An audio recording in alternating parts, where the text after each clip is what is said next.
sabihin nila hindi lang full of team. Papa Joms, how will you describe Carla in one word? 5 years from now, kumusta kaya ang Papa Joms and Carla?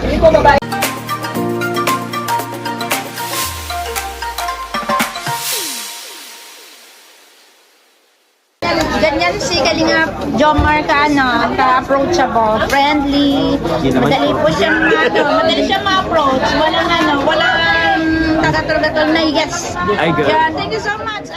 Katang pumupoget mo muna. Ay, lumalaki po ba? Parang katulad din natin, Bibi Carla. Ay, grabe. Thank you very much po. So, ayun, kumusta na ang Papa Joms and Bibi Carla natin? Ay, okay naman po.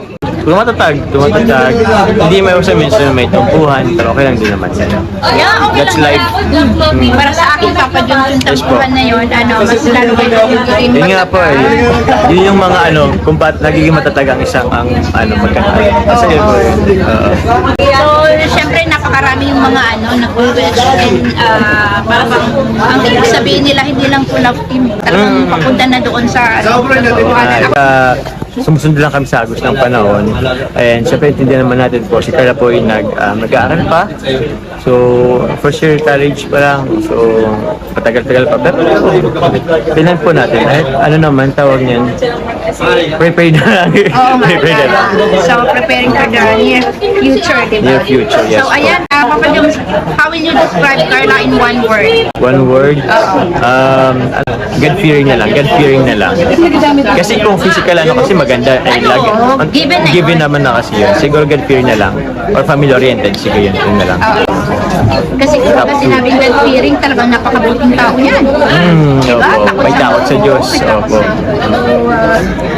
5 years from now, kumusta kaya ang Papa Joms and Carla? Hopefully sa magandang status na, di ko alam kung ano. Ay, tapos na siya ang kanyang pagiging Probably po baka pasado na siya. So, ayoko kasi pangunahan yung parang ipinapano ko lang pinapano ko na lang kay God kung ano ba ang plano niya sa amin. So, pinapaubaya ko na lang. Isusurrender mo na po nung opo. so, para safe ka din. Kasi maray mo, may sinagot ka tapos hindi na yung expectations ng Opo. So, mapabas ka. Napakagaling ng sagot. Ano ko lang naman siya. Pwedeng sabihin natin na in a safe place. Pero ayoko din kasing ayoko pangunahan yung pagkakataon. Kasi hindi natin hawak. Hindi natin hawak. So, ang ko lang, sana maging maganda ang future namin para sa amin ni Carla. Sa lahat. So, ayun, syempre, look forward mo din daw yung future. Ayun naman po. Magiging mom na din yan in the future. So, yun. At napakagaling naman. Kasi si Carla is also an achiever. Achiever po siya and maganda rin na nasa surrounded pa siya ng Team Kalingap kasi mas mahuhubog yung pakikisama or pakikisalamuhan niya sa mga tao. Tulad ng teachers, makikipag-deal siya sa iba't ibang klase ng ugali ng mga bata o ng mag-aaral. So, siguro napakagandang ng Team Kalingap kasi ibang tao yung makasalamuhan niya and we learn from people's experience. Yes. Ganun. So, ayun, isa na lang Papa Joms. Yes po. Sa ating Bibi Carla.